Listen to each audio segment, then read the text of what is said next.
ආයිබෝන් කියලා පිළිගන්නවා ක්‍රිකට් වල ආදරය කරන ක්‍රිකට් බලන සියලුම දෙනාම අද අපේ මේ වීඩියෝ එකට.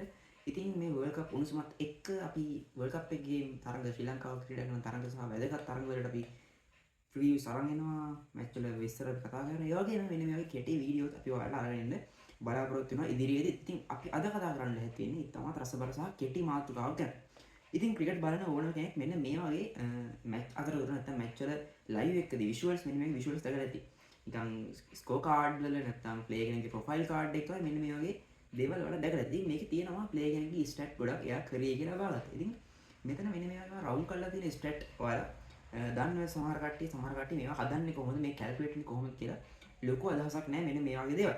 ඉතින් අද වීඩියෝ එකේදීත් කතා කරන්න ලැහැත් වෙන්නේ මේ වගේ ස්ටැට්ස් මෙන්න මේ මම මේ රවුන්ඩ් කරලා තියෙනවා මේ හයිලයිට් කරලා තියෙන ස්ටැට් හදන්නේ කොහොමද මේවා ගණනය කරන්නේ කොහොමද කියලා මේ වීඩියෝ එකේදී අපි අද කතා කරමු. හරි. අංකික තමයි පිටිකරුවෙක් පැත්තේ. පිටිකරුවෙක්ගේ ප්‍රධානතම දැන් පිටිකරුවෙක්ව මයින්ඩ් පුළුවන් ප්‍රධානතම ඔහුගේ ස්ටැට් දෙක තමයි ඔහුගේ ඇවරේජ් එක සහ ස්ට්‍රයික් රේට් එක.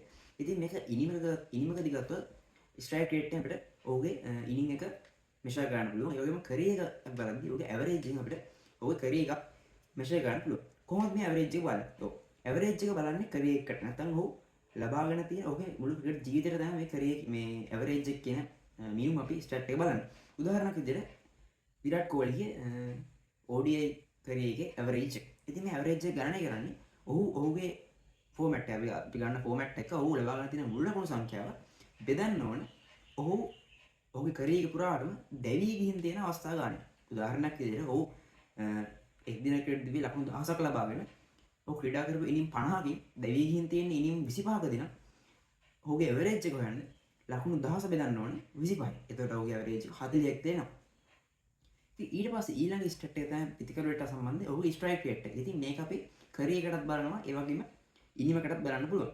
මේක කරන්නේ ඔහු අපි උදාහරණයක් හිතමු ඉනිම කියන අවස්ථාව දෙකේ සමානයි. ඉනිමකදී නම් ඔහු ලබාගෙන තියෙන මුළු ලකුණු සංඛ්‍යාව. උදාහරණයක් විදිහට ක්‍රීඩකෙක් ලකුණු 100ක් ලබා ගන්නවා කියන ඉනිමක. ඔව්.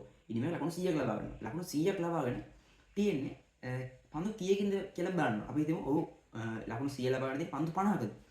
අපි ස්ට්‍රයික් රේට් එක හොයන්න කරන්නේ ඔහු ලබාගත් ලකුණු සංඛ්‍යාව ඉනිමකදී හෝ ඔහුගේ ජීවිතයේදී ලබාගත් මුළු ලකුණු සංඛ්‍යාව බෙදන්න ඕනේ ඔහු ක්‍රිකට් ජීවිතයේදී එහෙම නැත්නම් කරේ එකේදී හෝ ඔහු මේ අපි මේ බලන ඉනිං එකේදී ක්‍රීඩා කරලා තියෙන පන්දු සංඛ්‍යාවෙන් බෙදලා 100 ගුණ කරනවා. ඔයාලට මෙන්න මේ සමීකරණය බැලුවම ඒක පහසුවෙන් තේරුම් ගන්න පුළුවන්. මේක ඉනිමකට බලන්න පුළුවන්, කරේ එකට බලන්න පුළුවන්. ඉතින් ඒ පන්දු යන්නේ මෙන්න මේ විදිහට මෙෂර් කරනවා නම් එතන අපිට මිනුම් බව තුනක් තියෙනවා සාමාන්‍ය ප්‍රධාන වශයෙන්. එකක් තමයි බෝලිං ඇවරේජ් එක, අනිත් එක තමයි බෝලිං ඉකොනොමි එක, අනිත් එක තමයි බෝලිං ස්ට්‍රයික් රේට් එක. ඉතින් මේ බෝලිං ඇවරේජ් එක සහ බෝලිං ස්ට්‍රයික් රේට් එක කියන එක ගොඩක් වෙලාවට බලන්නේ ක්‍රීඩකගේ ක්‍රීඩා දිවියට. ඒ කියන්නේ නැත්තම් ඔහුගේ කරේ එකට තමයි අපි මෙෂර් කරන්නේ. හැබැයි ඉකොනොමි එක කියන එක අපි ඉනිමකටත් මෙෂර් කරනවා. ඔහුගේ ක්‍රීඩා දිවියටම මෙෂර් කරන්න පුළුවන්. නැත්තම් ටෙස්ට් තරඟයකදී නම් අපිට ඉනිම් දෙකක් තියෙන නිසා බොහෝ දුරට අර ඇවරේජ් එක කියන එකත් ස්ට්‍රයික් රේට් එකේදී අපිට බලන්න පුළුවන්. අපි බලමු කොහොමද මෙෂර් කරන්නේ කියලා. ඔව්. පන්දුවේ ඇවරේජ් එක නැත්නම් බෝලිං ඇවරේජ් එක කියන්නේ ඔහු ලකුණු කීයකට පාරක්ද විකට් එකක් ගන්න. එහෙම නැත්නම් ඔහු එක විකට් එකක් ගන්න ලකුණු කීයක් විතර ප්‍රතිවාදී ගන්න ලබා දෙනවා. ඒක ගන්න මෙන්න මේ සමීකරණය. ඒක තමයි ඔහු ලබා දීලා තියෙන මුල් ලකුණු සංඛ්‍යාව ඔහු ලබාගත් විකට් සංඛ්‍යාවෙන් බෙදන්න ඕනේ. උදාහරණයක් විදිහට ඔහු ක්‍රීඩාදීවේ ලකුණු 40ක් දීලා විකට් දෙකක් ලබා ගන්න තියෙනවා. ඔහුගේ ඇවරේජ් එක වෙන්නේ 20ක්. ඒ කියන්නේ ඔහු ලකුණු 20කට පාරක් විකට් එකක් ලබා ගන්න. ඉතින් මේ ඇවරේජ් එක කියන එක ගොඩක් අඩු වෙනවා නම් ඒ ක්‍රිකට් ක්‍රීඩකයා ඉතා පන්දු යන දක්ෂ පන්දු යන කියලා අපිට අරන් දක්වන්න පුළුවන්.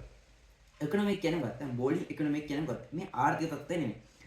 ඉකොනොමික් කියන්නේ මෙතන ඔහු මේක විකට්ස් නෙමෙයි ඔහු ලබා දෙන ලකුණු සංඛ්‍යාව පන්දු වාර සංඛ්‍යාව. ඒ කියන්නේ සාමාන්‍යයෙන් මෙතන මෙයා යොමු කරන පන්දු වාරයකට කොච්චර ලකුණු සංඛ්‍යාව ප්‍රතිවාදී ගන්නවම මේ පන්දු යන්නේ ගන්නවද කියලා දැන් අදහස් කරන්න පුළුවන්.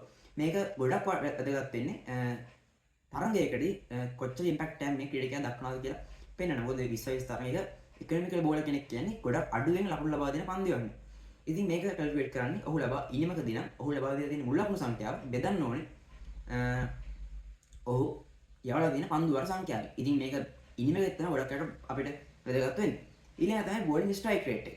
ඉතින් මේක බලන්නේ ඔහු ලබා මේකෙදි කරන්නේ ඔහු පන්දු කීයකට පාරක් විකට් එකක් ගන්නවද? එහෙම නැත්නම් ඔහු විකට් එකක් ගන්න කොච්චර පන්දු සංඛ්‍යාව වැය කරනවද? අපි කලින් බැලුවා කොච්චර ලකුණු ප්‍රමාණයට පාරක් ඔහු විකට් එක ගන්න. නැත්නම් ඔහු විකට් එකක් ගන්න කොච්චර ලකුණු ප්‍රමාණයක් ප්‍රතිවාදී කරනවද දෙනවද? ඉතින් ස්ට්‍රයික් රේට් එක කියන්නේ ඔහු නිකන් හරියට පිතිකරුවෙක්ගේ ලකුණු වගේ. ඔහු කොච්චර පන්දු සංඛ්‍යාවකට පාර විකට් එකක් ගන්නවද කියන අදහස තමයි මෙතන කියන්නේ. ඒ කියන්නේ ඔහු ලබාගත් මුළු ඔහු ක්‍රීඩා දිවියේදී හෝ ඉනිමේදී යාලා තියෙන මුළු පන්දු සංඛ්‍යාව බෙදන්න ඕනේ ඔහු ලබාගෙන තියෙන විකට් සංඛ්‍යාවෙන්. ඒතර අපිට පුළුවන් පන්දු යන්නේගේ බෝලින් ස්ට්‍රයික් රේට් එක ගණනය කරන්න.